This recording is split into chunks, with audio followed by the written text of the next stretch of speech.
जय हिंद प्यारे बच्चों और साथियों। हम भारतीय राष्ट्रीय आंदोलन की श्रृंखला का अगला कड़ी लेकर, अगला हिस्सा लेकर, अगला भाग लेकर आपके सामने हैं। और इस भाग में हम वो पढ़ने जा रहे हैं जिसके लिए हमारे वीर सपूत भगत सिंह, राजगुरु, सुखदेव ने फांसी दी थी। किस लिए? एक क्रांति जलनी चाहिए, एक आग जलनी चाहिए लोगों के अंदर, और वो आग आज जलने का अवसर आ गया। मेरे दिल में ना सही, तेरे दिल में ही सही, हो कहीं भी आग, लेकिन आग जलनी चाहिए। याद करिए कितना बड़ी बात लिखी थी, और आज वो वक्त है इस बात को फलीभूत करने का कि ठीक है, मेरे दिल में ना सही, मैं इस दुनिया से जा रहा हूँ। भगत सिंह, राजगुरु, सुखदेव थे। तेरे दिल में ही सही। याद करिए गांधी जी ने कहा था, मैं अहिंसा किसी रूप में स्वीकार नहीं करूँगा। कब कहा था?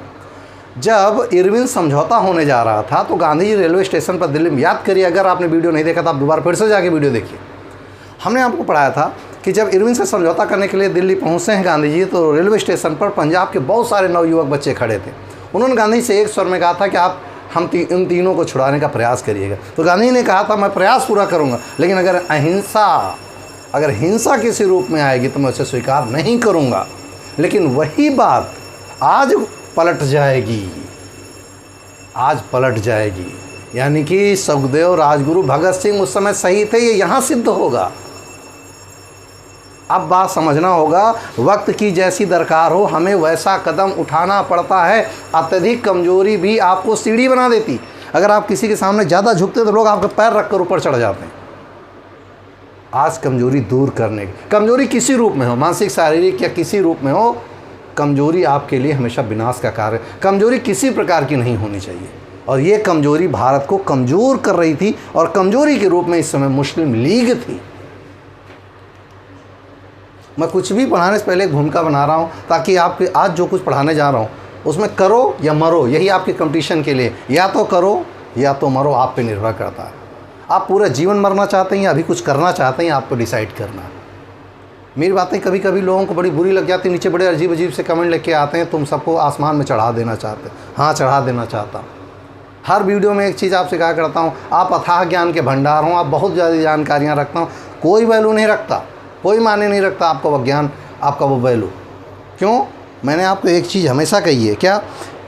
कितना भी बड़ा बारूद का एक ट्रक हो, हमेशा कहता हूँ और सिखाता हूँ, जो लोग नए होते हैं उनको जगाने का प्रयास करता हूँ।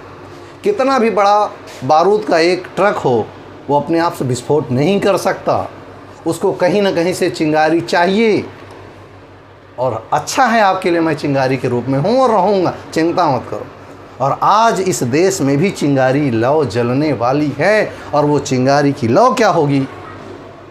अंग्रेजों, भारत छोड़ो, यहाँ से निकलो, क्विट इंडिया मूवमेंट, क्विट करो, भागो यहाँ से, तुम्हें यहाँ आवश्यकता नहीं। और भारतीयों, तुम करो या मरो। चलिए आज की कहानी बड़ी इंटरेस्टिंग शुरू करते हैं। अभी तक के बीच के मैंने भगत सिंह वाला वीडियो शेयर करने के लिए आपसे कहा था, तो खूब शेयर किया आपने, दिल खोल के। सैल्यूट आपके जज्बे को, जितना आपने कर सकता था कर दे। बहुत हम 700 लोगों तक अपनी बात पहुंचा पाए, इतना बड़ा, बहुत बड़ा प्लेटफॉर्म। यार हमें वो बड़े बड़े प्लेटफॉर्म नहीं चाहिए था जिनके लिए मैंने आपसे बताया था। ये प्लेटफॉर्म पर्याप्त है अपने। 700-800 लोग, एक व्यक्ति अगर 700 को जगा ले रहा है, यार अगर ऐसे ही 700 एक को जगाएंगे तो कितने होंगे? आप बहुत बड़ी बात है। आप सब जगा रहे हैं, आप सबको सैल्यूट। और आज वाले वीडियो को भी आपको सब तक पहुंचाना है, ताकि लोगों को एहसास कराना है कि कमज़ोर मत बनो, इतने मजबूत बनो कि सामने वाले को सोचना पड़ जाए कि यार इसे बोलें या ना बोलें। अब ज़रा सी बात में भी हमसे कहें और आप बुरा मान गए, इसका मतलब आप कमज़ोर है कि वो कमज़ोर? आप कमज़ोर, उसने कहकर आपको कमज़ोर कर दिया और आप डिमोलाइज हो जाते हैं। मौसी ने ऐसा कहा, मामा ने ऐसे कहा, फूफा ने ऐसे, पड़ोसी ने ऐसा कहा, और उसके कहने से आप प्रभावित हो गए। आप कितने कमज़ोर आदमी हो यार कि उसकी बात का आप पे प्रभाव पड़ जाए, वो भी नकारात्मक। क्या बात है यार! इसका मतलब है आप कमज़ोर हैं, और यही भारत के साथ है कि भारत कमज़ोर है, और आज भारत खड़ा होना चाह रहा है, और आज खड़ा होगा तो पीछे मुड़कर नहीं देखने वाला। और आज वो दिन आ गया। जहाँ तक गांधी जी की बात है, मैं स्पष्ट बता दूं, गांधी जी ने ठीक अपने व्यवहार का उल्टा व्यवहार शुरू कर दिया। जो गांधी जी कहा करते, इस तरफ गाल में थप्पड़ पड़े तो इस तरफ कर दो, इस तरफ करे तो इस तरफ कर दो। इस बार अब गांधी कहते हैं, इधर गाल में थप्पड़ मारे तो पहले रसीद दो और पहले पूछो मारे का है। समझ में आई मेरी बात? ये सुभाष चंद्र बोस ने गांधी से कहा था, गांधी जी जब तक आप प्रत्युत्तर नहीं करेंगे लोग आपको कमज़ोर समझेंगे। गांधी कहा करते थे हिंसा कायरों का आभूषण है। बिल्कुल सही, कायरों का आभूषण है, मैं बिल्कुल मानता हूँ, हाथ उठाना बड़ा आसान, लेकिन एक स्तर तक ही। अब ऐसा संभव नहीं कि आप पूरे समाज, पूरे धर्म, पूरी रिचुअल्स को ही आप कह दें कि नहीं हम बर्दाश्त नहीं, वो आपकी कमज़ोरी कही जाएगी। तो आज पूरी कहानी इसी पर बेस्ड है कि कमज़ोरी को ताकत बनाने का समय आ गया। तो आज जब ताकत बनाना है तो आपकी ताकत देखनी है हमको। इस वीडियो को फिर कह रहा हूँ, जम के शेयर करना है, ठोंक के शेयर करना। हम हमेशा कहा करते हैं किस वीडियो को, जिससे लोगों को आप जगा सको कि गांधी जी की एक विचारधारा वो थी तो ये भी एक विचारधारा, वो दर्शन था तो ये भी एक दर्शन है। और जाइएगा इंटरव्यू में ठोंक के आप कह दीजिएगा, पूछिए आपका जहाँ दिल करे, क्विट इंडिया मूवमेंट हम पढ़ के आए हैं एक ऐसे व्यक्ति से जिससे बाल की खाल निकाल के पढ़ाया। हाँ, हमें अपने पे गर्व है पढ़ाने पर, और आपको गर्व होना चाहिए पढ़ने पर। आ जाइए अपने टॉपिक पर। बहुत ज़्यादा भूमिका इसे बनानी पड़ रही ताकि इस वीडियो को आपको शेयर करना ही है और कोई विकल्प नहीं है आपके पास। क्यों? ताकि बहुत सारे लोगों तक ये पहुंचाना है कि उस दौर में हुआ क्या था, आखिर इतने लोगों की मृत्यु के पीछे रीजन क्या बना, भारत में अंग्रेजों एकदम भड़बड़ा कैसे गए और भारत की स्थितियाँ क्या रहीं। क्योंकि आपको बेवकूफ़ बनाकर लोग आपको अपनी बात कह देते हैं। 4 वीडियो आप यूट्यूब पे, फेसबुक पे देख लीजिए, व्हाट्सएप पे 4 बड़े बड़े भाषण लिखे देख लीजिए और आप अपना भी बना लेते हैं उसको पढ़कर। अपना भी तो बना यार, कुछ अपना भी तो विवेक होगा। मैं उसके प्रभावित हूँ, मैं उससे प्रभावित, अपना भी कुछ है कि सब उसी से प्रभावित होगा। यस, आ जाइए आज वही दिखाते। चलिए पृष्ठभूमि शुरू करते हैं। भारत छोड़ो आंदोलन, इसी को अगस्त क्रांति या इसी को क्विट इंडिया मूवमेंट 1942 कहते हैं। पृष्ठभूमि कहाँ है पूरी लेकर जल्दी से आपके सामने ला रहा हूँ और जल्दी से आगे चल देते हैं। कहानी फिर से वहीं शुरू कर रहा हूँ जहाँ से मैंने शुरू किया था। 5 मिनट में मैं यहाँ तक जोड़ दूँगा, आप ध्यान से सुनिएगा। कहानी है 1905 के बंगाल विभाजन की। बंगाल विभाजन के साथ ही ब्रिटिशर्स ने भारत को 2 वर्गों में बांटने की रूपरेखा तय कर ली थी और उस रूपरेखा का परिणाम मुस्लिम लीग थी। 1906 में मुस्लिम लीग की स्थापना हो जाती है। 1907 में सूरत अधिवेशन होता है। दोनों दल कहेंगे बार बार आप क्या पढ़ा रहे हो सर वहीं से, बिल्कुल ऐसे ही इतिहास पढ़नी है, रट रट के ही तो आप लूसेंट मरे हो। यस, 1907 में सूरत अधिवेशन में बताइए 2 भागों में बांटने का बंटवारा था या नहीं था? हाँ था। सूरत अधिवेशन में गरम दल नरम दल 2 अलग हो जाते हैं। 2 दल अलग अलग विचारधाराओं के, एक कहता भारतीय सभ्यता संस्कृति बड़ी महत्वपूर्ण है, दूसरा कहता नहीं विदेशी संस्कृति के बिना हम विकास नहीं कर सकते। 1909 में पार्लियामेंटो सुधार आता है और वो मुस्लिम लीग को अपने मन चाहा काम करा लेता है और सांप्रदायिक निर्वाचन, पृथक निर्वाचन की प्रणाली लेकर आ जाता है और उसी का आधार बना था भारत विभाजन की रूपरेखा। 1911 में जॉर्ज पंचम भारत आते हैं, दिल्ली समझौता होता है। दिल्ली दरबार में कहा जाता है क्या कि आप आज के बाद जो लॉर्ड कर्जन ने बंटवारा किया था निरस्त और दिल्ली राजधानी बनेगी कोलकाता के स्थान पर। याद करें 1916 में अंबिका चरण मजूमदार की अध्यक्षता में लखनऊ अधिवेशन होता है, फिर से एक हो जाते हैं मजबूरी में। 1917 में रूलेट एक्ट आता है, आपको मैं पढ़ा चुका हूँ। रूलेट एक्ट के विरोध जलियांवाला हत्याकांड और यहीं पर आता है मॉन्टेग्यू चेम्सफोर्ड की योजना। 1920 में असहयोग आंदोलन आता है। ये सारी चीज़ें असहयोग आंदोलन एक मास मूवमेंट था। मास मूवमेंट माने जन आंदोलन था और उसको बहुत तेज़ी से गति मिली थी, लेकिन चौरी चौरा घटना ने इसको फिर से विराम लगा दिया और असहयोग आंदोलन वापस लेना गांधी जी की उस समय तात्कालिक सबसे बड़ी भूल थी। कहा जाता है कि अगर जम्मू कश्मीर का एक गांव जले या कन्याकुमारी का एक गांव जले तो जम्मू कश्मीर को सजा क्यों? याद करिए, मैं पूरी एक चीज़ आपको पढ़ाऊँ। 1924 में भारत में एक नियमावली बनाई जाती है और कहा जाता है कि भारत में अब एक ऐसा कमीशन बना के भेजना चाहिए जो भारत में संविधान निर्माण की प्रक्रिया का रास्ता साफ करे और उसके लिए भारत में भेजा जाता है साइमन कमीशन, जो वास्तव में मॉन्टेग्यू चेम्सफोर्ड की कार्यप्रणालियों का अध्ययन करने आया था। 1929 में आना चाहिए तो 1927 में आ गया। 1928 में उसने अपनी रिपोर्ट बनाई। 1930 में उसने रिपोर्ट लागू की। हमने वो रिपोर्ट बहिष्कार करी और हमने पूर्ण स्वराज का दर्जा मांगा। पूर्ण स्वराज का दर्जा मांगने से सबसे ज़्यादा खलबली मची मुस्लिम लीग को, क्योंकि मुस्लिम लीग इस समय कमज़ोर स्थिति में थी। उसके बाद 1935 में भारत शासन अधिनियम 1935 आता है। बीच में पूना समझौता होता है, ध्यान से सुनेगा। तीनों गोल में सम्मेलन होते हैं। 1934 में लिनलिथगो की नौटंकी श्वेत पत्र आता है। 1935 में भारत शासन अधिनियम 1935 बनाकर भारतीयों को सौंपा जाता है। 1937 में 1935 के आधार पर भारत में निर्वाचन होता है और यहीं से आज हमारी कहानी। आपको समझ में, इतिहास ऐसे पढ़ते हैं, इतिहास वैसे नहीं पढ़ते जैसे आप पढ़ते हैं। इतिहास को ऐसे क्रमगत ढंग से मैं रोज़ आपको सुनाता हूँ। 1897 से रियल आपकी शुरू होती है, 1897 से लेकर 1947 तक मैं रोज़ सुनाता हूँ और अब भी क्रम अगर भूल जाओ तो फिर गड़बड़ है। 1937 में प्रांतीय चुनाव होते हैं। आपको अच्छे से पता है, भारत में ब्रिटिश इंडिया के तहत 11 प्रांत आते हैं और 600 देसी रियासतें आती हैं। कोई कहता 500, बकवास के बाद 600 देसी रियासतें हैं, उस समय से अधिक देसी रियासतें हैं और चुनाव होता है। देसी रियासतों में तो चुनाव होना नहीं, क्योंकि देसी रियासतों में 19 सदस्य होंगे। कल ही मैंने आपको वीडियो बनाया था। और जो 11 प्रांतों में चुनाव होता है उसमें 8 प्रांत बनकर आते हैं कांग्रेस के साथ, जिसमें 5 में उनको बहुमत मिलता है। 3 जगह वह मिली जुली सरकार बनाते हैं और वह सिंध, पंजाब और बंगाल में नहीं बना पाते, वहीं मुस्लिम लीग बना पाती है। ध्यान सुनिएगा, ये जो चुनाव 1937 के होते हैं ये 28 माह तक सरकारें चलती हैं, लेकिन 22 अक्टूबर 1939 को ऐसा क्या हो जाता है, ऐसा ये हो जाता है कि 1 सितंबर से सेकेंड वर्ल्ड वार शुरू हो जाता है।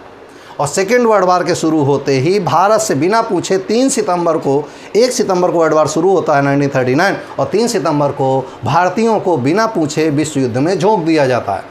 और बिना पूछे, क्योंकि कांग्रेस इस समय बहुमत प्राप्त दल का मुखिया है, या यूँ कहें कि कांग्रेस उस समय भारत का प्रतिनिधित्व कर रही है। और ब्रिटिशर्स ने जब उनसे नहीं पूछा तो उन्होंने तुरंत ही 8 प्रांतों से कि कांग्रेस मंत्रिमंडलों ने इस्तीफा दे दिया। और इनसे खुश होकर मुस्लिम लीग ने, जो क्योंकि अभी आपको अच्छे से पता होगा कि 1933 के बाद जिन्ना साहब फिर इंग्लैंड भाग जाते हैं मौज मारने के लिए। बड़ा अजीब बात है यार। यस, वहाँ नहीं है, वहाँ जब आते हैं 1937 चुनाव में तो उनको कोई जानता बानता नहीं है, और बहुत दम लगा कर 3 जगह पर सीटें जीत पाते हैं। जब बहुत दम लगा देते हैं मुस्लिम लीग तब, और उसमें भी उनको दिन और वो भी मिली जुली आप सरकारें बनाते हैं। माने आपको लोगों ने बहिष्कार कर दिया था। जब 22 अक्टूबर 1939 को भारत में सभी प्रांत केंद्रीय कांग्रेस मंत्रिमंडलों ने इस्तीफा दिया, आपसे क्वेश्चन पूछेगा क्यों, तो आप जानते हैं। तो बहुत खुश हुए मुस्लिम लीग वाले। उन्होंने क्या कहा कि अब तो मुक्ति हो गई। 22 दिसंबर 1939 को इन लोगों ने मुक्ति दिवस मनाया, चलो कांग्रेस से मुक्ति मिल गई। और इस चीज़ को आधार बनाकर तुरंत भारतीयों को पोटने के लिए कहीं ये क्रांति ना कर डालें, क्योंकि विश्व युद्ध प्रारंभ है, यहाँ सेना में ना कुछ नहीं, बर्बाद हो जाएंगे। उन्होंने तुरंत अगस्त प्रस्ताव लाकर और अगस्त ऑफर दिया। हाँ, और कब दिया, कब देंगे, जब विश्व युद्ध खत्म हो जाएगा तब हम आपको ये सारी चीज़ें आपको प्रोवाइड करेंगे। यानी अगस्त ऑफर जो था वो इसलिए था ताकि 8 अगस्त को आया था, उसमें ये कहा गया था कि आप जब विश्व युद्ध समाप्त हो जाएगा तो क्या क्या आपको देंगे। याद करिए, वायसराय की कार्यकारिणी में सदस्यों को बढ़ाएंगे, युद्ध सलाहकार एक समिति बनाई जाएगी, भारत में संविधान निर्माण के लिए रोज़ सुनाता हूँ यार, अब तो रट लो। वायसराय की कार्यकारिणी में सदस्यों की संख्या बढ़ाई जाएगी, संविधान निर्माती सभा बनाई जाएगी जिसमें 8 प्रांतों से चयनित आएंगे, मनोनीत सदस्य आएंगे। याद करिए, ये सब पढ़ा था ना। लेकिन शर्त यह है कि किसी भी अल्पसंख्यक समूह को ऐसा पद ना दिया जाए या सत्ता ना दिया जाए जिसका विरोध एक बहुसंख्यक वर्ग यानी कांग्रेस कर रहा हो। साथ ही सभी क्षेत्रीय दल या स्थानीय अल्पसंख्यक लोगों का सहमत होना आवश्यक है, जो कि होना नहीं था। इस आधार पर अगस्त प्रस्ताव को हमने नकार दिया, और अगस्त प्रस्ताव नकारने के बाद हमने व्यक्तिगत सत्याग्रह शुरू किया। और व्यक्तिगत सत्याग्रह के शुरू के परिणाम के बाद ब्रिटिशर्स को इतना दबाव पड़ा, किसका, मित्र राष्ट्रों का इतना दबाव पड़ा, क्योंकि अब जापान विश्व युद्ध में सीधे न लड़कर अप्रत्यक्ष युद्ध कर रहा है, और वो जापान की सेनाएं मलेशिया, इंडोनेशिया, सिंगापुर होते हुए भारत में प्रवेश कर रही हैं। अब यहाँ ध्यान सुनिएगा, यहाँ पर ब्रिटिशर्स की फ़ौजें जापान से युद्ध कर रही हैं और सब जगह ठुका रही हैं, मार खा रही हैं। और मार खाने की वजह से जो अपराजिता का नियम था या अजेयता का नियम था कि ब्रिटिशर्स कभी हारते नहीं हैं, ब्रिटिशर्स सब जगह मार खा रहे थे। तो एक चीज़ तो सत्य हो गई थी कि अजेय नहीं है, इनको भी कोई ठोकने वाला, और जापान ढंग से कूट रहा था इनको। उधर हिटलर कूट रहा था, उधर मुसोलिनी कूट रहा था, यानी मार खा रहे थे, चारों ओर से बिलबिला रहे थे। और इस बिलबिलाहट छटपटाहट के कारण उन्हें ये लगा कि ऐसा ना हो हमारा एक बहुत बड़ा कॉलोनी जो कि उपनिवेश था भारत छूट ना जाए हमसे। तो सारे मित्र राष्ट्रों ने इनको ऊपर मार मार, नालायक बेवकूफ़ चर्चिल कुछ ऐसी योजना बना कि भारत के लोगों को पोटो ताकि युद्ध ना होने पाए। अगर वे युद्ध कर दिए तो जापान भारत पे आक्रमण कर देगा, तुम्हारी कॉलोनी चली जाए। भारत का हारना कोई बहुत बड़ी वैल्यू नहीं थी, क्योंकि भारत तो अपना कुछ सही नहीं उस समय, क्योंकि ब्रिटिशर्स है तो वो मचा रखे थे।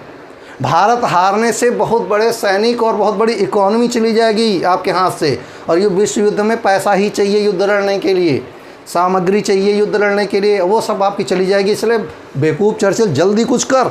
चर्चिल पहले तो अनसुना कर देता, कई बार अनसुना करता है, लेकिन जनता में इतना प्रेशर पड़ता है कि तुम्हारा पद चला जाएगा। तो चर्चिल मजबूरी में भेजता है क्रिप्स मिशन। और क्रिप्स मिशन क्या क्या करके गया है मैंने आपको नेक्स्ट वीडियो में पढ़ाया था। क्रिप्स की सारी मांगें केवल बेवकूफ़ीपन की थी।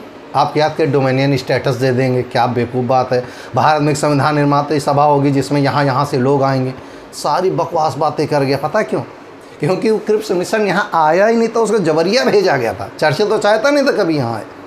और वो उसका सिर्फ इतना था कि लोगों को दिमाग डाइवर्ट करे रहो, इसी मिशन में लगाए रखो, ताकि इनका दिमाग जापान पे ना जाए, इनका दिमाग युद्ध पे ना जाए, सैनिक इनके मरवाते रहो वहाँ। तो इसलिए इनको सही शब्दों कहें बेलमाए रहो, अपनी भाषा में कहा जाता है कि इनको यहीं पर उलझाए रहो ताकि इसी में लगे रहें और तरफ इनका दिमाग ही ना जाए। बात समझ में आ रही ना मेरी बात?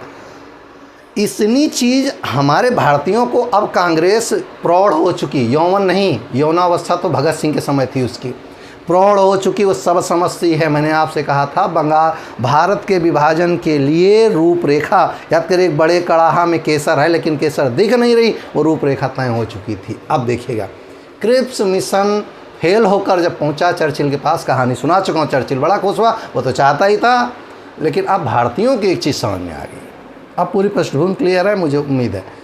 भारतीयों की एक चीज़ समझ में आए कि ये छुटपुट घटनाओं से कुछ होने वाला नहीं है, अब कुछ बड़ा धमाका करना पड़ेगा, अब इनको यहाँ से भगाना चाहिए। अब ध्यान सुनिएगा,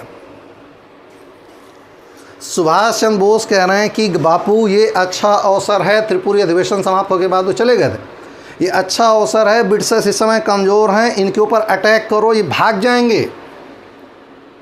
ध्यान से सुनिएगा, गांधी जी इस बात से सहमत हो जाते हैं। ध्यान से सुनना, उस समय नहीं, इस समय सहमत हो जा रहे हैं। 1939 में नहीं सहमत थे, अब सहमत हो गया कि वो उन्होंने व्यक्तिगत सत्याग्रह क्यों चलाया था। जब गांधी जी से कहा जा रहा था कि आप बड़ा मूवमेंट करिए, सुभाष चंद्र बोस भी बाहर से कह रहे हैं बापू अब करिए, आप राष्ट्रपिता आप करिए, तो नहीं किया था, तब व्यक्तिगत सत्याग्रह चलाया था।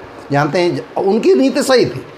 अरे भाई, अगर हम ब्रिटेन का साथ नहीं देते, ध्यान सुनिएगा, अगर हम पूरी विश्व को समुदाय को ये नहीं बताते कि भैया हमारा सेनाएं हमने नहीं भेजी हैं, इन लोगों ने ज़बरदस्ती हमारी सेनाएं भेज दी, तो पूरे विश्व को हम बता रहे थे कि हमारा लेना देना नहीं इस वर्ल्ड वार से, ब्रिटिशर्स से बदतमीज़ इन्होंने किया, ताकि विश्व समुदाय ये जान जाए भारत तो नहीं चाहता, ये ब्रिटिशर्स गंदे हैं। नहीं, अगर वो जान जाता भारत सहमत है तो हिटलर हमारे ऊपर आक्रमण कर देता, तो हमें लेने देने पड़ जाते। उनका कहना वहाँ तक सही था। लेकिन अब क्या है, अब ये है कि गांधी जी को एहसास हो गया कि इनको भगाना ही चाहिए, और नहीं भगाएंगे तो ये आफत कर देंगे भारत के अंदर, और ये अच्छा मौका है। लेकिन कल तक जो जवाहरलाल नेहरू, अबुल कलाम आज़ाद भारतीयों से कह रहे थे कि इन ब्रिटिशर्स को यहाँ से भगाओ, आज वो कह रहे हैं इनको ना भगाओ। क्यों? अब यहाँ दो विचारधाराएँ आ गई, गांधी जी एग्रेसिव मूड में हैं और ये लोग डिफेंस मूड में हैं। नो, आपने दंगल पीछे देखी, और उसमें यही कहते हैं आमिर खान कि जब आपको डिफेंस करना था तब आप साथ स्ट्रगल नहीं कर रहे थे, जब आपको अटैक करना था तब आप डिफेंस कर रहे थे, जब डिफेंस करना था तब आप अटैक कर रहे हो। तो गांधी जी इस समय अटैक मोड पे हैं, वो डिफेंस के मोड में नहीं। और नेहरू जी, अबुल कलाम आज़ाद, ये लोग डिफेंस के मोड में। अगर आप ध्यान सुनिएगा, अब दोनों की विचारधाराएं देखो कैसे कैसे डिफेंस हो रही, कुछ नहीं हो रहा। अभी कहानी में पूरी आपके सामने क्रिस्टल क्लियर कर दे रहा हूँ, इसीलिए कह रहा हूँ इस वीडियो को ज़्यादा से ज़्यादा शेयर कर देना, रिक्वेस्ट है आपसे। फिर शपथ दिलाऊँगा ताकि आप वीडियो शेयर करें, ताकि लोगों को पता चले व्यूज़ क्या थे। इंटरव्यू में जाके मुँह बहा के बैठ जाते हो और इंटरव्यू नंबर आते 100, कारण आपको कुछ नहीं पता होता, बेस नहीं पता हो, 4 यूट्यूबर्स पढ़ के बेवकूफ़ों को और अपना नाश कर लेते हो आप।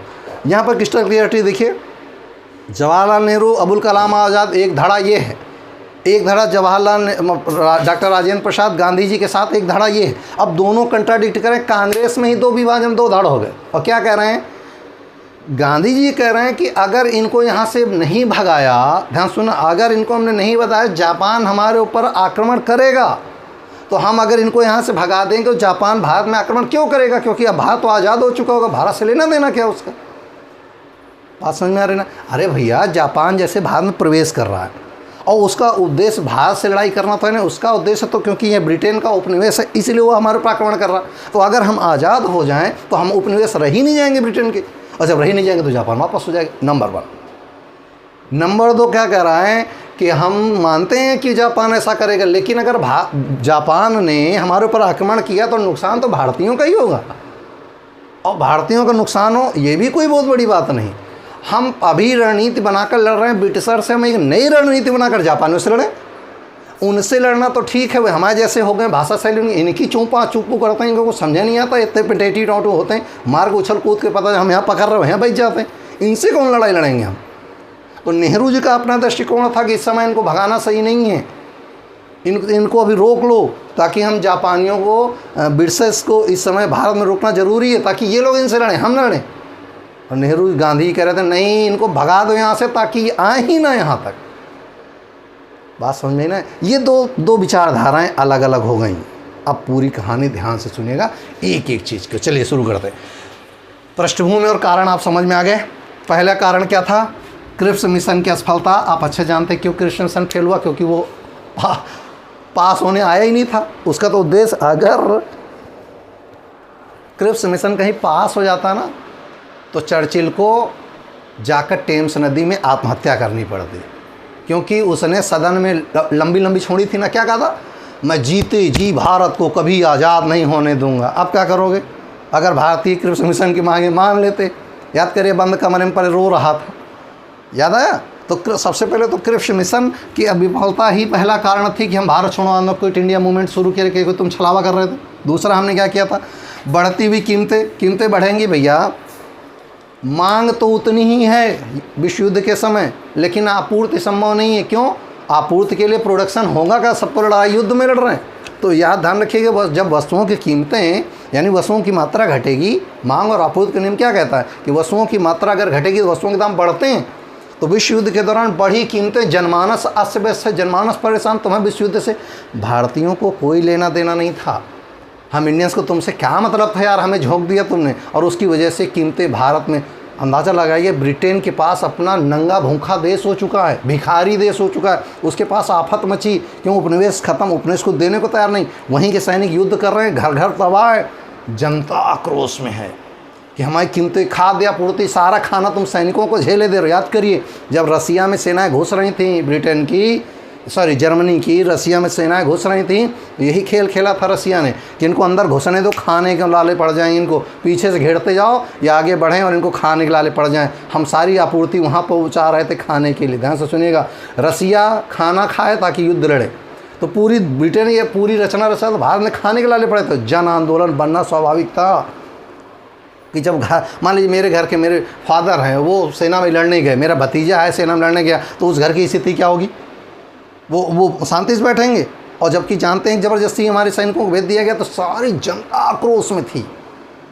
यानी एक लाइन में मैं कहूँ तो इस समय एक बारूद से भरा ट्रक तैयार हो रहा है और उसमें चिंगारी लगाने का काम ग्वालियर टैंक मैदान महाराष्ट्र में होने वाला है। बहुत मज़ा आने वाला, शेयर ज़रूर करना। चलो, बढ़ती हुई कीमतें और खाद्य आपूर्ति, इनके कारण जन आंदोलन, यानी लोगों के दिमाग में एक बात बैठ गई कि ब्रिटिशर्स गंदे हैं, इनको यहाँ से भगाना चाहिए। यानी जनता को भी साथ ले लिया। व्यक्तिगत सत्ता के में जनता को साथ नहीं लिया था, फिर भी जनता साथ थी। आज तो खुल के कह रहे हैं जनता साथ हो जाओ।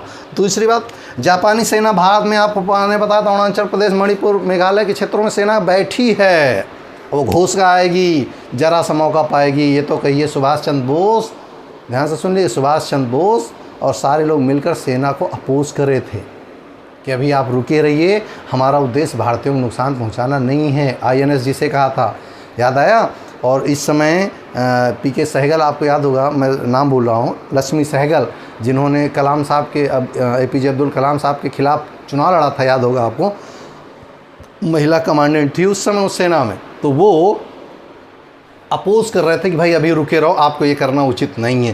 तो जापानी सेना भारत में क्या कर रही थी? प्रवेश कर रही थी। भारतीयों को लग रहा था कि एक तरफ हम ब्रिटिशर से मर रहे हैं, दूसरा जापानी घुसे। तभी गांधी ने कहा था कि नालायकों ब्रिटिशर्स, भारत को भारतीयों के लिए छोड़ो, जापानियों के लिए नहीं, ये चूपों करके बहुत मारेंगे, इसलिए तुम कृपया करके तुम जाओ। तो देखो, दूसरा, भारतीय सैनिकों का सेकेंड वर्ल्ड वार में इस्तेमाल बिना पूछे 1939 सेकेंड, आपको याद होगा, 3 सितंबर को भारतीय सेना को भारत से बिना पूछे युद्ध में झोंकने का काम किया था, इसलिए भी लोगों के अंदर एक आक्रोश पल रहा था। साथ ही गांधी जी जो कल की डिफेंस मोड में थे, आज वो अटैक मोड में हैं। और वो क्या कहते हैं, मैं आपको बता रहा हूँ। गांधी जी कहते हैं, यदि कायरता और हिंसा में मुझे किसी एक को चुनना हो, मैं आपसे कह रहा हूँ ध्यान से सुन लेना और वीडियो जरूर शेयर करना, बार बार कह रहा हूँ, मार डालूंगा।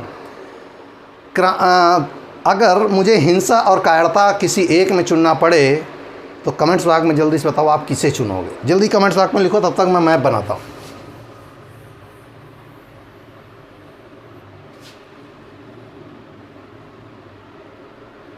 यस, आपका जवाब सही होगा। मुझे पूर्ण विश्वास है कि आप लिखेंगे कि मैं हिंसा स्वीकार करूंगा। गांधी जी भी यही कहते हैं कि अगर मुझे हिंसा और कायरता में किसी एक को चुनना पड़े तो मैं हिंसा को चयन करूंगा। क्यों भैया, जब भगत सिंह राजगुरु को फांसी हो रही थी तब तो बड़ी हिंसा आई थी, आपको याद आया? जब लाहौर षड्यंत्र के लिए अपील करी गई थी तब तो आप कह रहे थे मैं इनका सपोर्ट नहीं करूंगा, मैं इनके खिलाफ केस ही नहीं लड़ूंगा क्योंकि इन्होंने हिंसा फैलाई है। काकोरी कांड के समय क्या हुआ था? चौरी चौरा के समय क्या हुआ था? जलियांवाला बाग के समय क्या हुआ था? ऐसा क्या हो गया गांधी को यू टर्न मारना पड़ा? पता हो ऐसा क्या हुआ? क्योंकि गांधी जी अब एक चीज़ जान चुके थे कि ये ब्रिटिशर्स इतने नीच हैं कि अपने हित साधन के लिए कुछ भी कर सकते हैं। मुझे कैसर हिंद भी दे सकते हैं, उठा के आगा खां पैलेस में ठूंस भी सकते हैं। इसलिए इन बेवकूफ़ों के यहाँ से भगाना चाहिए। और ये चीज़ घर कर गई गांधी को कि अब ये नहीं जाने वाले, ये हर बार छलावा करेंगे, सेकेंड वर्ल्ड वार जीत जाएंगे, उसके बाद हमारी छीछल इधर कर देंगे। क्योंकि हमने आपके अगस्त प्रस्तावों के बाद यही हमने आपसे कहा था, क्रिप्स मिशन में हमने कहा था कि तुम लिख के ये तो दो कि युद्ध के समय क्या करोगे, युद्ध के बाद क्या करोगे। ना लिथगो लिखने को तैयार था, ना क्रिप्स लिखने को तैयार था। कोई तो लिख के दो कि आप क्या करोगे युद्ध के समय, क्या करोगे युद्ध के बाद, कोई तैयार नहीं था। अब मेरी बात समझ में आ रही है ना? ये कारण था गांधी जी के आक्रोश का। और इस आक्रोश में चलिए शुरू करते हैं। दूसरा, उन्होंने एक अटलांटिक चार्टर घोषणा करी। और अटलांटिक चार्टर क्या था कि जितने भी मेरे उपनिवेश हैं उन्हें स्वतंत्र समझाने के लिए स्वतंत्र किया जाएगा और युद्ध के बाद हम इन्हें छोड़ देंगे, लेकिन भारत को नहीं। क्या बात है यार, यानी हम इतने बेकार थे कि हमसे तो एक को नहीं डरते थे क्या? वो इसका मतलब है वो हमें कायर समझते थे। और गांधी जी अब कायर बनने के मूड में है नहीं, अब तो सीधा महेंद्र सिंह धोनी स्टाइल में खेलने के मूड में है कि आओ, या तो सिक्स या तो सक्स, कुछ भी हो सकता है। ना सक्स बचेगा और ना ही आप सिक्स मारने लायक बचोगे। जिन भी लोगों के बारे में आप बात कर रहे थे वो सारे के सारे अपने पटने की स्थिति में। क्यों? गांधी जी अच्छा याद करिए, गांधी जी का जन्म 2 अक्टूबर 1869 में हुआ था, यानी 70 मान लेते हैं हम, 70 मान लेते हैं। 1870 से लेकर 1942 के बीच, यानी 42 साल इधर के, 30 साल गांधी जी 72 साल के हैं इस समय। और 72 साल का व्यक्ति अग्रेसिव विचार दिखा रहा है। मतलब क्या है?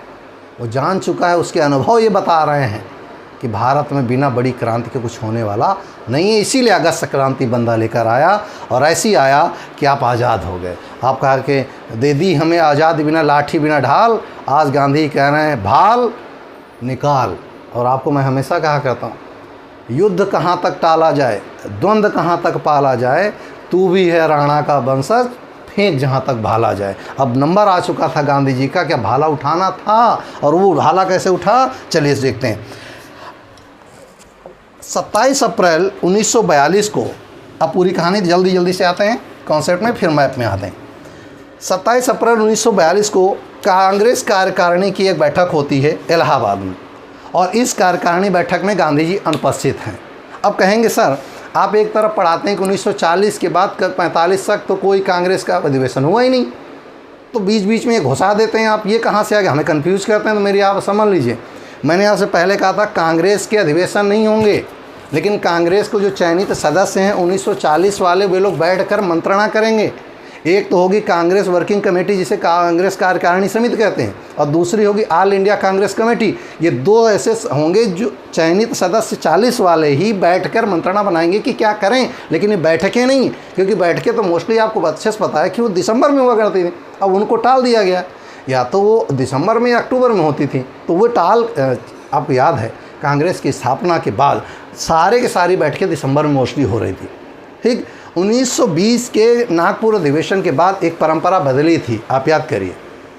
गांधी जी ने बिल्कुल संवैधानिक परिवर्तन करे थे कांग्रेस में, कि कांग्रेस की वर्किंग कमेटी किस प्रकार काम करेगी, उसी में CWC AIWC की स्थापना की गई थी।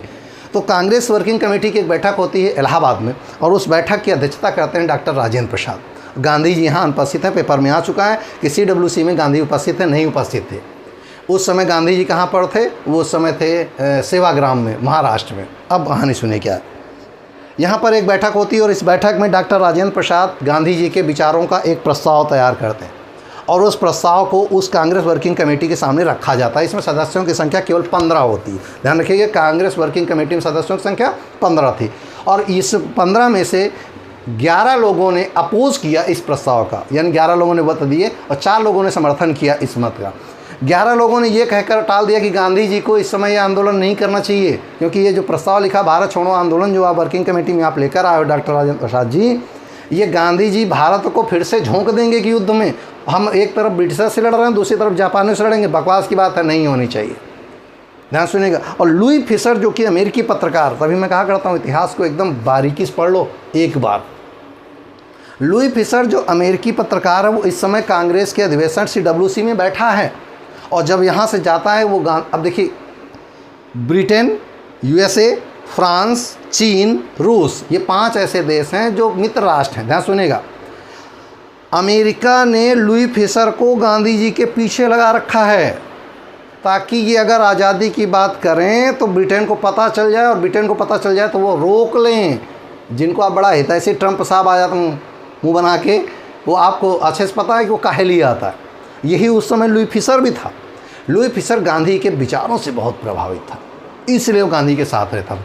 लुई फिशर ने पूरा घटनाक्रम सुना और भागा सेवाग्राम, और सेवाग्राम में जाकर गांधी का इंटरव्यू लेता है और गांधी से क्या कहते हैं। ध्यान सुनिएगा, यहाँ पर ये भी एक बड़े ट्रक में चिंगारी का काम कर रहा है। तो गांधी जी को समझाता क्या है कि आप बापू, आप जो भारत छोड़ो आंदोलन, क्विट इंडिया मूवमेंट जो आप करने जा रहे हो, इस मूवमेंट में अबुल कलाम आज़ाद, जवाहरलाल नेहरू ने आपका प्रस्ताव को रिजेक्ट कर दिया, बल्कि 11 लोगों ने रिजेक्ट कर दिया। आप तो गांधी जी ने वहीं कहा था लुई फिशर से कि सुन लीजिए, अगर 72 साल का बुढ़ा बोल रहा बहुत बड़ी बात होगी, जब 35 साल का मैं इतना तेज़ बोल सकता हूँ तो बुढ़े ने क्या कहा होगा। बुढ़े मैं इसलिए कह रहा हूँ व्यक्तित्व के रूप में नहीं, व्यक्ति के रूप में। व्यक्तित्व के रूप में तो उन्हें सैल्यूट, वैसा बनने के लिए तो हम सबको कई जन्म लेने पड़ेंगे। क्योंकि भगत सिंह तक तो मैं एक्सेप्ट कर रहा था कि हाँ गांधी उस समय गड़बड़ थे, लेकिन आज उन्होंने अग्रेसिव मूड लिया, इसलिए समर्थन करिए। मैंने हमसे कहा था जो सत्य है सत्य स्वीकार करिए। जो वो सत्य उस समय था, आज सत्य परिवर्तन है। आज सत्य ये है कि गांधी जी अग्रेसिव मूड में है, डिफेंस के मूड में नहीं। तो गांधी कहते हैं कांग्रेस नहीं, जवाहरलाल नेहरू नहीं, कलाम नहीं, 11 नहीं, 21 नहीं, 1 लाख नहीं, अगर सारे लोग कांग्रेस सहित मेरा विरोध कर दें तो मैं आज भारत की बालू से कांग्रेस से भी बड़ा आंदोलन खड़ा कर दूंगा। क्योंकि गांधी पक्का अग्रेसिव मूड में थे कि अब मुझे निपटाना है इनको। तभी पेपर में आता है गांधी ने कब कहा था मैं देश की बालू से कांग्रेस से भी बड़ा आंदोलन खड़ा कर सकता हूँ। यही था भारत छोड़ो आंदोलन के समय। और लुई फिशर के कान खड़े हो जाते हैं कि बापू बोल रहे हैं ये अग्रेसिव मूड में, तो भारत को पक्का अब आज़ादी मिलनी है, अब कोई नहीं रोक सकता। चलिए अब आते हैं, इस प्रकार इस बैठक में लुई फिशर आता है। वहाँ पर पूरी विचारधारा आप तक पहुँच गई होगी ना। इस प्रस्ताव को किसने लिखा था? डॉक्टर राजेंद्र प्रसाद ने। अब देखिए क्या होता है। अब एक 7 अगस्त 7 से 14 जुलाई के बीच एक अधिवेशन होता है all India Congress working committee का, AICW का। ध्यान रखिएगा, all India Congress working committee AICW का एक अधिवेशन होता है। और ये कब होता है? 7 से 14 जुलाई 1942 को। कहाँ पर? वर्धा, महाराष्ट्र में। इसे वर्धा प्रस्ताव भी कहते हैं। यहाँ पर जो प्रस्ताव था इसे जवाहरलाल नेहरू ने प्रस्ताव को पढ़ा। ध्यान सुनिएगा। और इस प्रस्ताव में जहाँ इलाहाबाद के कांग्रेस अधिवेशन में CWC में जवाहरलाल नेहरू, अबुल कलाम विरोध में थे, वो यहाँ समर्थन में आ गए, क्योंकि जान गए थे कि यार गांधी कह तो सही रहे, अगर हमने इनका समर्थन नहीं किया। अब देखिए 1920 में गांधी के बाद बहुत बड़े बवाल थे कि अगर पूर्ण स्वराज की मांग मैंने उठाई तो भी आफत, अगर ये मांग पूरी हुई और हम जीत गए तो इसका श्रेय जवाहरलाल नेहरू को जाएगा, और अगर हम हार गए तो कहा जाएगा गांधी जी को संन्यास लेना चाहिए, वो काम धाम के नहीं रहे। यहाँ जवाहरलाल नेहरू ने बढ़िया गेम खेला कि अगर भारत छोड़ो आंदोलन सफल हुआ तो इसका श्रेय प्रस्ताव मैं ले रहा हूँ, मुझे मिलेगा, अगर असफल हुआ तो बीड़ा फिर फोड़ देंगे किसके ऊपर? गांधी जी के ऊपर। लेकिन गांधी जी इस बार भगवान के रूप में आ गए, पैगंबर के रूप में आ गए। चलिए शुरू करते हैं। इसमें ही जवाहरलाल नेहरू और कलाम साहब क्या हो गए, अबुल कलाम आज़ाद सहमत हो गए। अच्छा, अबुल कलाम आज़ाद के बारे में बहुत बार मैं बढ़ा चुका हूँ कि सर्वाधिक लंबा कार्यकाल भारत के आज़ादी तक कांग्रेस के सबसे ज़्यादा समय तक अध्यक्ष रहने वाले। नंबर 2, ये सबसे कम उम्र के अध्यक्ष हैं। नेक्स्ट है 1992 में 1992 में इनको, आपको अच्छे से पता होगा कि इन्हें भारत रत्न मिला, पद्म भूषण मिला। और उस समय के अबुल कलाम आज़ाद, मुस्लिम लीग को ने कलाम साहब को, अबुल कलाम आज़ाद को गद्दार कहा था। ये मुहाजिर है, मुहाजिर यानी कि ये उस दल से जाकर मिल गया है कांग्रेस से जो हमारे विचारों से मेल नहीं खाती, मुसलमान ही नहीं है। जबकि हकीकत नहीं, हकीकत ये थी कलाम साहब वास्तव में पढ़े लिखे व्यक्ति थे। वो मुस्लिम लीग की तह को पहचान चुके थे कि ये देशद्रोह का काम कर रही है, इसको सहयोग करना चाहिए देश के लिए, ये विरोध कर रहा है, ये गलत है लोग। चलिए आगे आते हैं। इस प्रकार वर्धा योजना में ये पास हो चुका कि अब भारत छोड़ो आंदोलन होगा। ठीक है, चलिए अब यहाँ पर भारत छोड़ो आंदोलन का पूरी कहानी आप आकर शुरू हो जाती है। मैं डेट दिखा रहा हूँ, 8 अगस्त की मध्य रात के बाद, 8 अगस्त को, सॉरी हाँ 8 अगस्त, सारे प्रूफ हैं आपके पास, ये ना कहिएगा कुछ भी गड़बड़। यस, 8 अगस्त 1942 का दिन है और गांधी जी ग्वालियर टैंक मैदान, यस ग्वालियर टैंक मैदान में भाषण देने जा रहे हैं मुंबई में, जिसे आज के समय में शायद अगस्त क्रांति मैदान कहा जाता है इसको। ग्वालियर टैंक मैदान में गांधी जी, कहते हैं 12 फुट का ऊंचा एक चबूतरा है, आज भी है, मैं गया हूं और आपको भी जाना चाहिए। जो ऐतिहासिक स्थल है वहाँ ज़रूर जाया करिए। ताजमहल देखिए, मुझे कोई आपत्ति नहीं है, लेकिन आप इनको भी देखिए जहाँ पर हमारे वीर सपूतों के बारे में बहुत कुछ मिलेगा। आगा खां पैलेस कभी देख आइए, बहुत सुंदर बना है। आपके पास वैसे समय नहीं है। चलिए, होता क्या है कि गांधी जी भाषण देने के लिए मंच पर चढ़ रहे हैं, ध्यान से सुन लीजिएगा मेरी बात। और कहा जाता है कि आज गांधी जी में पैगंबर का अक्स था। पैगंबर का अक्स का मतलब है पैगंबर की छाया थी, यानी ईश्वर का वो छाया थे। और जो बोल रहे थे वो ऐसा लग रहा था जैसे ईश्वर अपनी पैगंबर के माध्यम से कहलवा रहा है लोगों को कि अब कुछ करने का अवसर आ गया है। जनता का बहुत मनोबल बढ़ा हुआ है, लाखों लोग उस मैदान में भरे पड़े, ज़मीन में पैर रखने की जगह नहीं। मंच के नीचे गांधी जब उतरते हैं तो सर पे पैर रख, क्या बात है, सर पे पैर, कंधे पे पैर रखकर ज़मीन पे पैर आते हैं गांधी जी के। वो दौर है आज। ग्वालियर टैंक मैदान ठसाठस भरा हुआ है और गांधी जी बोलना शुरू करते हैं कि मेरे प्यारे देशवासियों, आज वक्त है आपके पास कि इन जुल्मी सरकारों को, इन फिरंगियों को, तब अंग्रेज़ नहीं कहा जाता था, इन फिरंगियों को इस देश से निकलना होगा। और अगर नहीं निकलना है तो तुम्हारे पास खोने के लिए कुछ नहीं है, लेकिन पाने के लिए पूरा संसार पड़ा है। याद करिए, स्टेटमेंट 1814 का है, किसका? कार्ल मार्क्स का। और गांधी ने पहला स्टेटमेंट यहीं से शुरू किया था कि मेरे देशवासियों, तुम्हारे पास खोने के लिए कुछ नहीं, सब तो छीन लिया इन फिरंगियों ने, अब पाने के लिए पूरा संसार है, भगाओ इनको। तो लोगों ने नीचे से आवाज़ आई, कैसे भगाएं इनको? तो उन्होंने कहा सब लोग अपनी तख्ती लो और उसमें लिखो करो या मरो, डू और डाई। ध्यान से सुन लीजिए मेरी बात, कह रहे हैं डू और डाई, करो या मरो। और आप अगर 25 लोगों से कोई एक प्रक्रिया कराएं और एक दूसरे को देखने दें, तो पहले से जो प्रक्रिया अगर आप ऐसे करके हाथ करवाएं तो अंत में जाते जाते हाथ ऐसे होने लगे, क्योंकि प्रक्रिया बदल जाती, भूल जाते हैं लोग क्या करना था। तो जो मंच के पास बात कही गई थी करो या मरो, वो लास्ट तक जाते जाते हो गई थी करो या मारो। तो लोगों के आगे गांधी जी कह रहे हैं मारो, तो जिसके पास जो भी हथियार था, लकड़ी, डंडा, कूटा फूटा, अटैक। गांधी जी उसमें बैगम पट्टा सीतारामैया ने कहा था, लग रहा था आज ईश्वर बोल रहे हैं और भक्त सुन रहे हैं और भक्त तैयार हैं युद्ध करने को।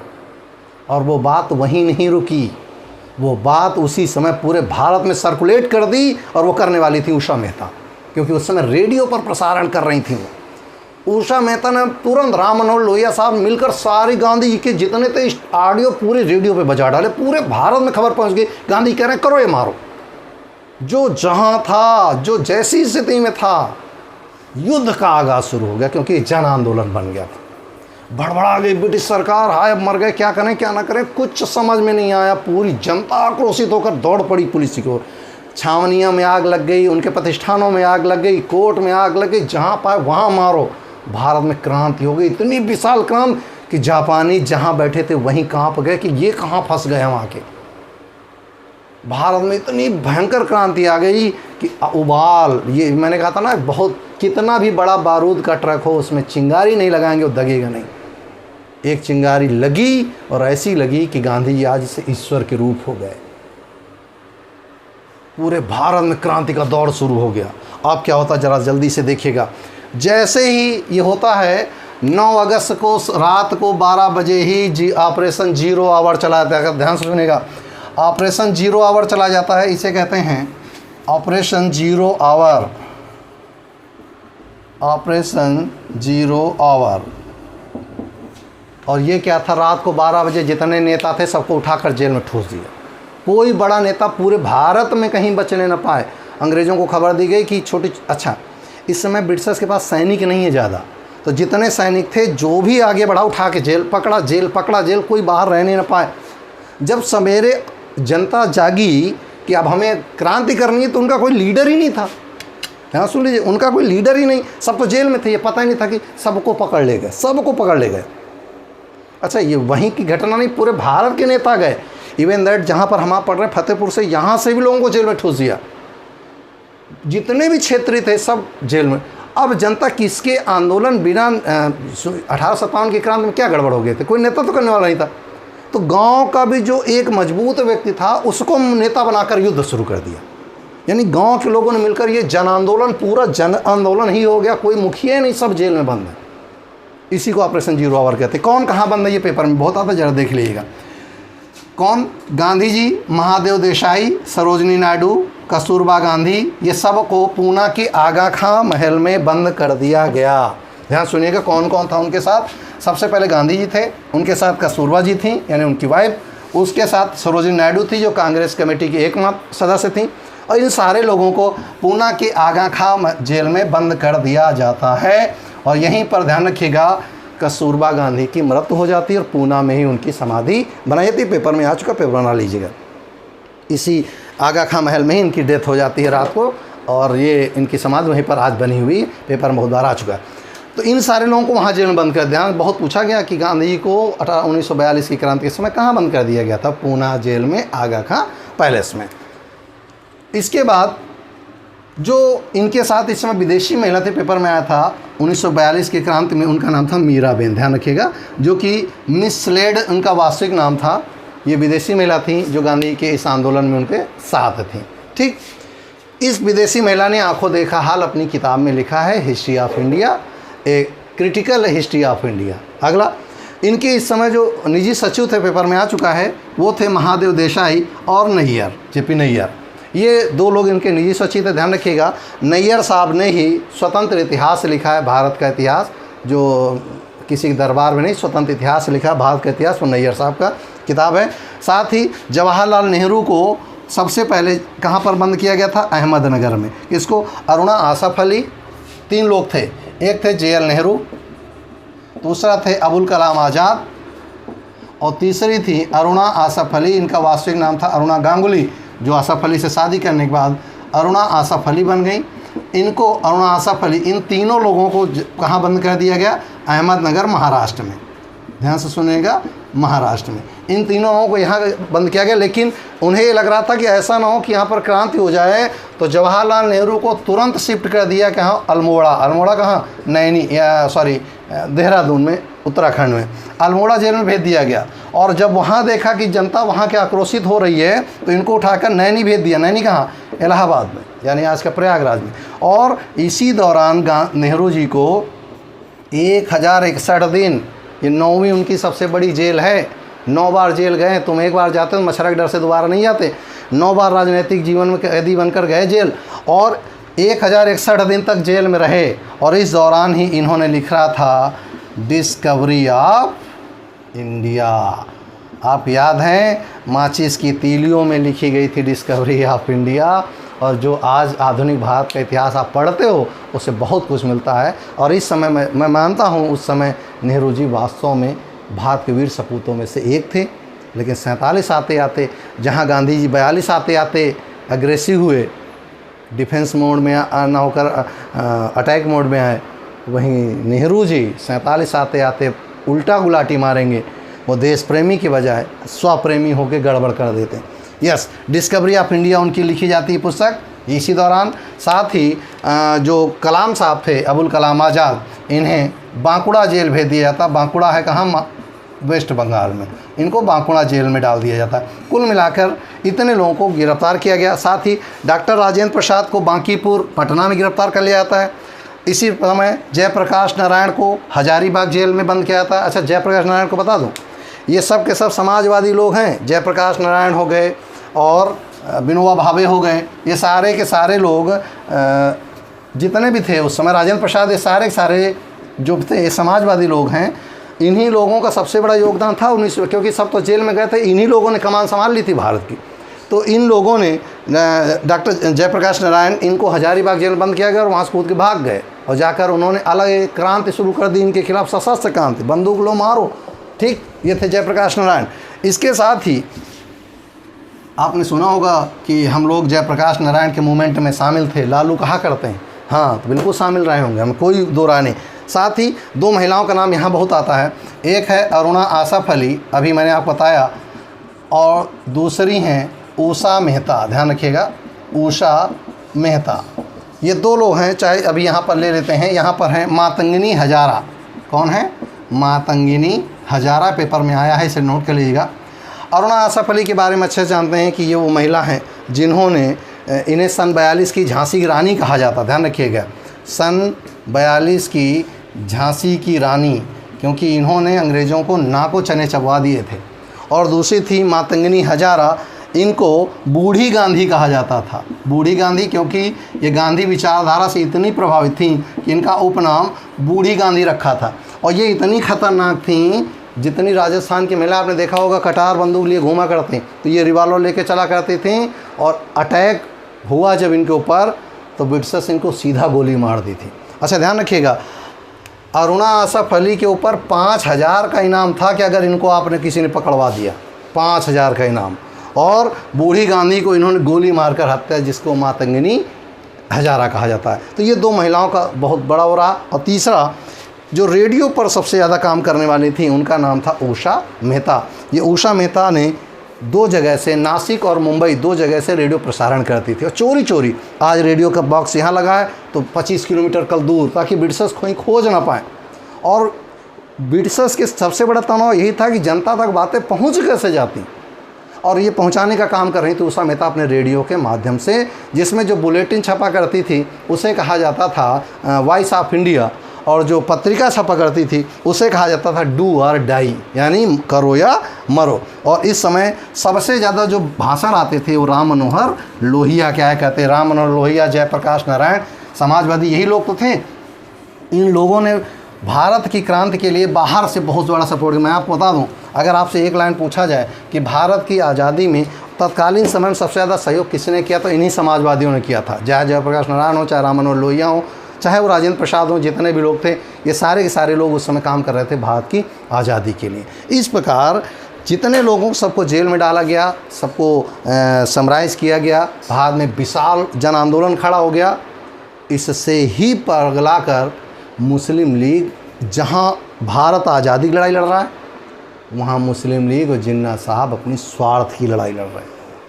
और इस आंदोलन में मुस्लिम लीग ने बिल्कुल सहयोग नहीं दिया, बल्कि पीठ पर छुरा घोंपने का काम किया। खुफिया जानकारी देने का श्रेय पूरा तरह मुस्लिम लीग को रहा। वो तो चाहते ही थे कि ये मुस्लिम लीग कैसे करके ये अगस्त क्रांति समाप्त हो जाए, और समाप्त हो चाहे ना हो, भारत आज़ाद हो चाहे ना हो, हमें अलग पाकिस्तान चाहिए। और उसकी मांग 1920 में इलाहाबाद अधिवेशन में हो चुकी थी मुस्लिम लीग में, जहाँ मोहम्मद इकबाल सारे जहाँ से अच्छा हिंदुस्तान हमारा, बात को क्या है, सारे जहाँ से अच्छा पाकिस्तान हमारा, अच्छा रहा कि तुमने रूस हमारा और अफ़गानिस्तान हमारा नहीं गाया। यस, आप अच्छे थे, अच्छे के होने के लिए अच्छे ही रहना बेहतर है, वरना गुस्सा आती, हम जैसे नौयुवकों को अगर गुस्सा आई, आप जैसे नौयुवकों को गुस्सा आए तो आप भाग नहीं पाते। चलिए, इस प्रकार भारत में एक बड़ी क्रांति लाकर गांधी जी ने मंच दे दिया। मैं आपको हमेशा कहा करता हूँ, शीर्ष पर पहुँचना आसान है लेकिन शीर्ष पर बने रहना कठिन है, और गांधी जी आज शीर्ष पर हैं। इसीलिए डर के मारे शिमला समझौता, कैबिनेट मिशन, बेबल योजना सारे एकदम से थोप दी जाती हैं कि यार भारतीयों को अब संवैधानिक स्वतंत्रता देनी होगी और कोई विकल्प नहीं है। और इसका आगाज़ ख़त्म तब होता है जब 9 अगस्त, आपके याद 6 अगस्त और 9 अगस्त को हिरोशिमा और नागासाकी में जब परमाणु बम डाल देता है जापान के ऊपर USA, उसी समय इनकी अकल आ जाती। तो ये पूरी कहानी थी क्रिप्स मिशन, भारत छोड़ो आंदोलन की। मुझे पूर्ण उम्मीद है कि आपको समझ में आया होगा। नेहरू जी अंत में कहते हैं कि हम ऐसी दोधारी तलवार पर खड़े हैं कि अगर हम पलटे तो मरेंगे, नहीं पलटे तो मरेंगे, हे ईश्वर हमारी मदद करना। ये वो समय था जब सब एक होकर युद्ध के लिए तैयार हो चुके थे। शायद मुझे उम्मीद है सारी चीज़ों को हमने आप तक पहुंचा दिया होगा। इस समय 3 चीज़ें आप और देख लीजिएगा। इस समय समानांतर सरकारें चली थी, और समानांतर सरकारें क्या होती हैं, एक तरफ ब्रिटिश सरकार चल रही थी, उनको इग्नोर कर दिया गया, हम अपनी सरकार चलाएंगे। पहली सरकार समानांतर सरकार मतलब समझ लो जैसी ब्रिटिश गवर्नमेंट चल रही वैसी अपने राज्यों में लोगों ने सरकारें बना ली, भाड़ में गई ब्रिटिश इंडिया, हम अपनी सरकारें बनाएंगे। और इसको ब्रिटिशर्स बहुत खल रहा था उनको। पहली समानांतर सरकार बनी बलिया में, जिसको चला रहे थे चित्तू पाणे, और सबसे पहले समानांतर सरकार कहाँ शुरू हुई थी, बलिया में ही, जिसे चला रहे थे चित्तू पाणे। दूसरी समानांतर सरकार चलेगी सतारा महाराष्ट्र में, जो कि चला रहे थे कौन, नाना पाटिल और YB चौहान। और ध्यान रखिएगा, सतारा की समानांतर सरकार भारत में सबसे लंबी चलने वाली सरकार थी। और तीसरी चल रही थी तामलुक में, जिसे जाति सरकार चलाते कहते हैं, और इसे चला रहे थे सतीश सावंत। कौन चला रहा था, सतीश सावंत। और अंतिम सरकार चल रही थी तलचर उड़ीसा में, जहां वहां के स्थानीय लोगों ने चला रखा था। तो 4 स्थानीय सरकार, ध्यान रखिएगा। पहली थी समानांतर सरकार बलिया में चित्तू पाणे, दूसरी थी सतारा में नाना पाटिल और YB चौहान, तीसरी थी तामलुक में, जो कि थी किसके द्वारा, सतीश सावंत के द्वारा, और लास्ट थी तलचर उड़ीसा में। 4 समानांतर सरकारें भारत में चल रही थी। तो ये थी पूरी कहानी। अगस्त क्रांति या भारत छोड़ो आंदोलन, करो या मरो, ये था हमारी पूरी कहानी। मुझे पूर्ण विश्वास है अब आपको पूरा क्रिस्टल क्लियर हो चुकी होगी कहानी, क्या कारण थे, क्या प्रभाव थे, कैसे हुआ, क्या हुआ और परिणाम क्या रहे। इतना पर्याप्त होगा ना। अब आपकी बारी, मेरा काम मैंने कर दिया, अब आपकी बारी है। इस वीडियो को उतना ही शेयर करिए, उतना ही लोगों तक पहुंचाइए जितना कि पिछले वीडियो मैंने आपको कहे थे। महीने में 1 वीडियो तो आपकी जिम्मेदारी बनती ही पहुंचाना। इसलिए नहीं मेरे व्यूअर्स चाहिए या बहुत सारे लोग मुझे देख लें, इसलिए चाहिए ताकि लोगों को सच्चाई पता चले कि आखिर 1942 में भारत छोड़ो आंदोलन समय गांधी को ऐसा क्या हो गया था कि उन्होंने कहा था करो या मारो। क्यों गांधी जी आ गए थे कि बिना मारे भी नहीं जाने वाले। जो व्यक्ति कल कह रहा था इस गाल में सब परमाती कर दो, आज जो कह रहा है इस गाल में मारे गिरा चढ़ बैठो। यस, ये थी आज आपकी कहानी। उम्मीद है आपको अच्छा लगेगा। इंटरव्यू पॉइंट ऑफ बेस से, प्री बेस से, मेंस के बेस से मैंने आपको सारा पहुंचा दिया। जिम्मेदारी है आपकी कि आपको कैसे पूर्ण करना है। अच्छा मेरा पहुंचाना है, बाकी चॉइस इज योर्स। ठीक, आज फिलहाल इतना ही, मिलते हैं नेक्स्ट वीडियो में नई उम्मीद के साथ, नए जोश के साथ। फिलहाल आज इतना ही। जय हिंद।